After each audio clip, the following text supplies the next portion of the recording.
that brings us actually to Wataru Endo. I want to have a chat about Endo. Gets 6.6 from SofaScore, 6.2 from FOTMob, 6.1 from Who Scored. Which, again, you come on as a sub and you don't do loads. I understand it. Now, Errol, again, football's fickle.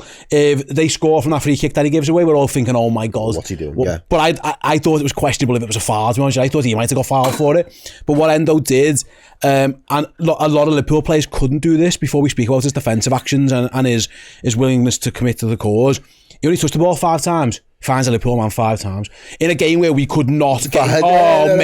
Liverpool's passing accuracy as a whole in that second half was really, really poor. So he did that job, but also, mate, sometimes when things are going wrong, you have to bail your mates out. There were a couple of times where Endo had to bail his mates out. Robbo at the end. That's the one where wins us the game. When he goes past Robertson and Endo just goes, box that off. There. Wins a couple of fouls, gets himself stuck in. I thought the manager should have brought him on in the derby. Yeah, I thought it was a poor decision not to. I think today showed why he did it, and he did it early, and he changed the shape. The manager, fair play to Arne Slot, he realised Liverpool had a problem. And usually when your instinct isn't to do what he did, he ends up putting an extra midfielder on, sacrificing an attacker. Fair play to Slot for the decision, but it's only worked when the player performs. Yeah. And when we go to that double pivot, I think Endo had a really strong game. And you know what as well, just on that, in terms of obviously Slot making that decision, I think Gravenberch needed it. I thought Gravenberch, again, looks tired. He looks a little bit tired, so having someone else in there to kind of do the dirty work just allows him to be a little bit more of a progressive 6 for us in that sense, and especially having that double pivot. Because he covers so much of the ground, Gravenberch, most games for us anyway, and has been a consistent. I think there are probably going to be more games now where you just need someone alongside him a little bit more, maybe dropping one of the other two, because we've been mentioning the fact that we want the other two to crash it in on the box and make those late runs into the box. Well, if they do that, that means Gravenberch is pretty much, for all intents and purposes, the only one mopping up and sweeping up in the middle of the park for us. Knowing that we wasn't getting that luxury on the ball and we wasn't able to get the ball into the box enough anyway in the second half, it just meant it made more sense that it should be Endo next to him, because Endo was then able to, as you said there, before you get into the defensive actions, he was actually able to just pick the pockets of a few players, get in front of them. When he did get the ball, just make sure he was recycling it, get it to another Liverpool player, and it just kind of alleviates the need for Gravenberch to have to be here, there and everywhere on the pitch at all times. So I thought to add that little bit of support and that little bit of a buffer in front of the back four, I thought it was a really, really good move from Slot in the sense that it was timely. He sensed the danger. He sensed that Liverpool were potentially on the ropes, and having someone as a little bit more of an enforcer to kind of reinforce the strength in midfield was probably the best option for us today. And I think Endo, as you said, it means nothing if the player doesn't come on the pitch and actually put a shift in. But more than just a shift, he showed that his qualities in terms of how he approaches that DM role. I suppose as well, like when usually the Endo sub that we all talk about is like last 5 minutes, see it out, and we'll do that. The fact that the manager still play. Well, the fact that the manager did it in the 70th, 71st minute just shows you he was a little, and rightly so. Wolves were playing well, and I think they deserved the credit to be able to do what they did. In terms of like Endo's minutes though, it's never been that long, but he's on for a significant period of time there, and I think he's 32 years old. He's been around the block. He's been there, done that. He's seen loads of different things. Never of course at this level, but it felt like Liverpool needed a little bit of maturity. Yeah. And for a man, Errol, who last season was playing a lot of football, to this year where he hasn't, I'll read some of the minutes out very quickly. In fact, I'll read the minutes out for all of his Premier League appearances so far, Endo, this year. 1, 13, 3, 1, 3, 33 in a game that they end up winning 5-0. It was a bit more comfortable. He was saving legs. 22, another game against Ipswich where the manager was saving legs. 2 against Bournemouth, and then 19 today. He hardly plays. Yeah. But what he showed today when he come on was you can trust him. Like, I don't know if Arne Slot quite trusts Wataru Endo yet, because I think he should have come on in the derby. I think he earned his trust a little bit, because no Curtis Jones, you'd think he would have obviously suspended. He might have been a sub, but I go through all those minutes, it kind of shows Endo hasn't really been trusted too much. No. Maybe he should be more, especially if lads are tired and it's going to be nervy.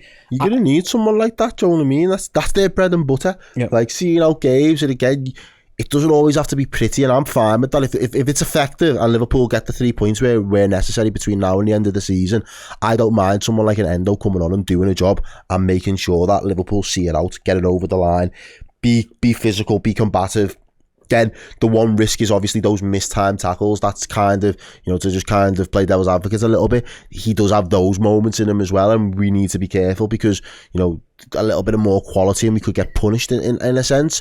But if he comes on and he starts to get confidence that the manager's got faith in him and a little bit of belief in him as well, then I don't mind it, because as I said, I don't have to win every single game between now and the end of the season 3-4, 5-0.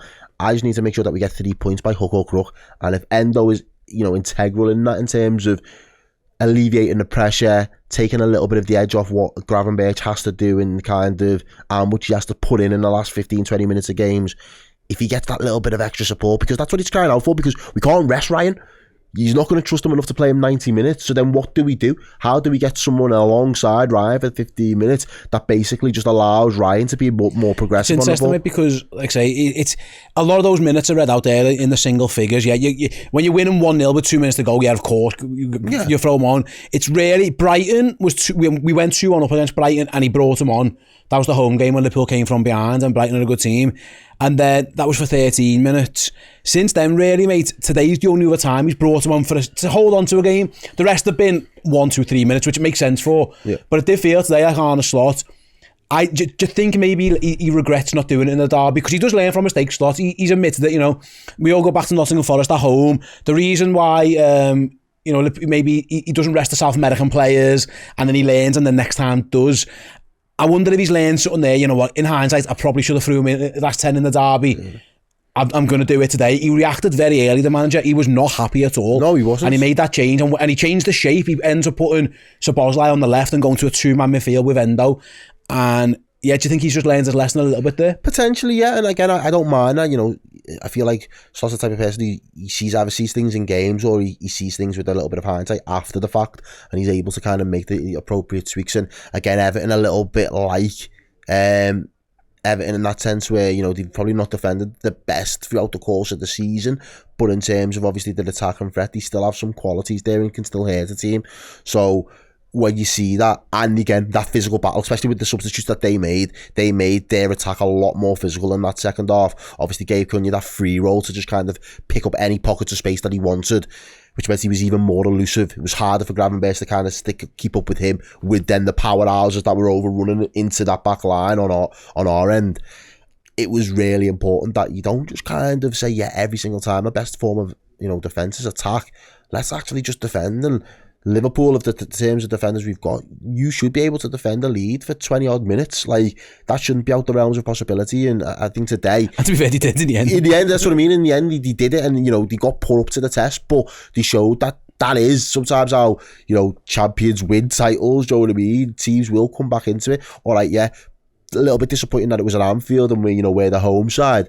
But ultimately, if you've got players that you can bring off the bench that have got that little bit of steel to them and that little bit of fighting spirit, I'd want him on the pitch, because I know he's going to go to war for you every single time, and that's what you get from him. Do you know what I mean? He is not, and if you're down and you're trying to chase a goal or you're looking for a winner or whatever, he's not the solution. But I think that I think all through the rest of the season, obviously circumstances dependent, if Liverpool are winning a game with 10-15 minutes to go, I have no problem. You don't want to invite pressure on.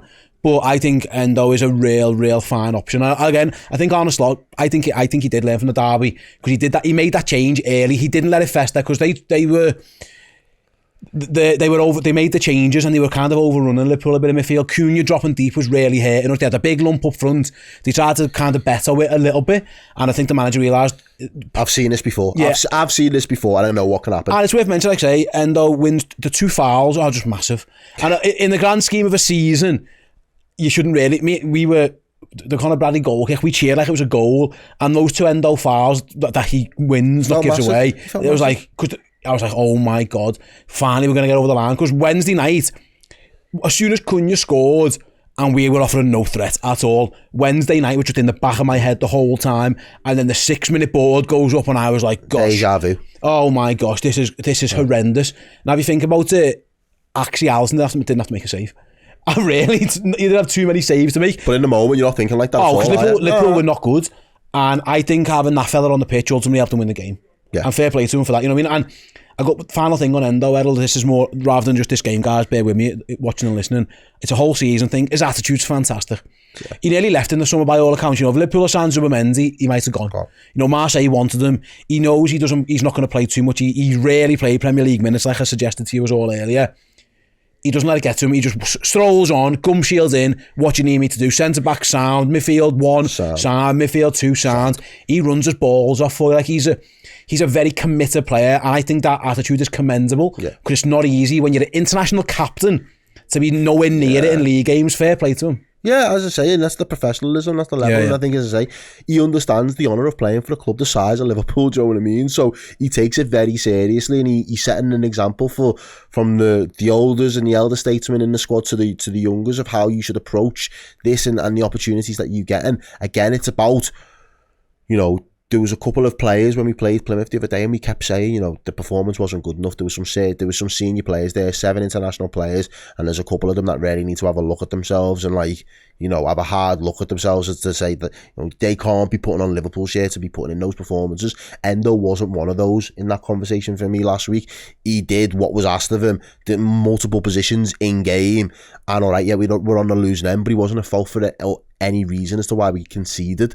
So again, he just comes into things knowing he's on the fringes, but absolutely prepared to give us all. And you said it there, you've got to commend somebody that's got that level of mentality. And it looks like his teammates love him, doesn't it? Yeah, why like, when he wins that foul, slapped on the back, applause. Yeah, like you can tell they're big fans of him. Yeah, he seems like a very, you know, he doesn't seem like a big brash personality type of person, but he just seems like a very nice and chill guy to be around. His influence is probably very calming, and he's been there. He's been, you know, he's been around long enough. He's wise, you know, he's wise enough to understand that, yeah, football's a funny old game, but there will be moments for me in this season. And as I say, he has got a little bit of that cult loving from fans in Liverpool, do you know what I mean? When he does those type of moments, they're the plays. Like, I watched the Super Bowl the other night. First Super Bowl final I've stayed up to watch, but I did watch it. And it's not always the touchdowns that those players celebrate, is it? Like, there are little moments in the game, and I don't quite understand like the cultural side of it from a, you know, as a football fan over here, but the little moments where there'll be an interception or there's a block, and that's that player's job. So when that player does his job, they're going to celebrate it as if it is a touchdown. And I almost get those sort of similar vibes for Endo. When Endo does an Endo-like thing or something you'd expect Endo to be doing, the players appreciate it because it's like, that's what you're on the pitch for, lad, and you're putting in the work. I think it was a great substitution by the manager. Fair play to Arne Slot for reacting, like I say. And I think the fact that he brings on Endo, it ultimately helps Liverpool win the game. Let me know your thoughts in the comment section, guys, on Endo's performance and what you thought. Maybe should he get more minutes going forwards? To wrap up then, Errol, very, very, very quickly. No one's ever won a title easy, really, other than us, ironically, a while ago. No, to be fair, there's been a few. Chelsea have done it down the years. I'll go back to it. No one's ever won a title playing fantastic in every game. Oh yeah, and when you play, 100%. When you play poorly, win. I think Arne Slot was really proud of I know they drew against Everton. He was really proud of the mentality. Obviously, he blamed the ref. He blamed the ref almost for the added on time and the chaos that consumed there and how many fouls they got and stuff. I think I've just read his post-match comments today. He's very proud of the mentality again today. Yeah. Like, these lads want to win this fucking title. And you can't play like this forever, and you have to shape up at some point. But wait, my God, when you don't play well, just make sure you win. And we'll have the post-mortem with the 3 points in the bag rather than 0 or 1. Yeah, I couldn't agree with you more, if I'm being honest with you, mate, because that's it for me. Like, and if you've lived long enough as a fan, you've been there, you've done it, and you've experienced it. So I don't need to preach or tell you that it's never going to be easy. But the reality is that this team last year, people said that they weren't ready to win a title. 12 months on, nothing's changed because we've only made one addition. I mean, he hardly features in the game either. So this team is still very much on this learning experience together as Liverpool 2.0. It's not Klopp's Liverpool 2.0, but it's still 2.0, trying to now become a title-winning team, and they're going to have to learn how to navigate themselves through the course of a season in order to be able to do that. We have the benefit of having players that have been there and done it, some at the highest level, the Salahs, the Van Dijks, the Trents, the Robbos. That'll be great, and that experience will come in clutch for us throughout the course of the season. But when it matters most, if we're not playing great, just get the 3 points and get out of Dodge.